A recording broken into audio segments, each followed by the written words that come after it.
He thought it would feel bigger, louder, like fireworks. Instead, it felt quiet, like standing on the edge of something and realizing there is no step back. He bought the ticket with his shaking hands. When the payment went through, he stared at the screen and whispered, "It's done."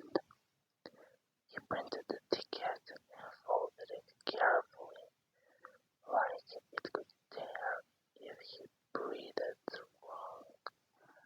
He started packing. But how do you pack for a life you've never seen? He put clothes in his bag, then took some out, then put them back. He added a small gift he had bought months ago, a simple bracelet he could not afford at the time, but he bought it anyway because he wanted something of his to leave on her wrist. He packed photos of his mother and of himself as a child. Then he stopped. He realized he was packing pieces of goodbye. His father did not come to see him off. He only said, "Do not come back worse than you left." His mother hugged him tightly. "Be careful with your heart," she whispered. He did not know how to answer that. Amina prepared differently. She prepared herself by hiding. She told her family she was visiting a friend in another town. It was not completely a lie. The friend knew. The friend covered for her. The friend was afraid for her, too.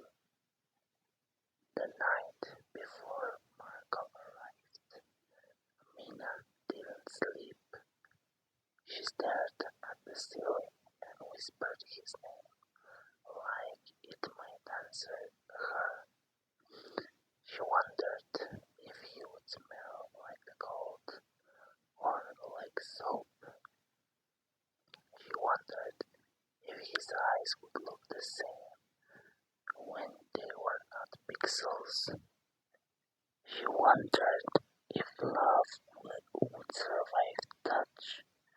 At the airport, Marco's heart beat too fast. Every sound felt loud.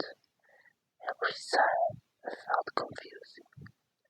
When he finally walked out of arrivals, he saw her, not in a screen, not frozen, but real. She stood still, holding her back. Her eyes were searching. When their eyes met, neither of them moved. For a moment, they were afraid of breaking the picture they had carried for a year. Then she walked toward him, slowly, like she was walking into a dream. He said her name. She said his name.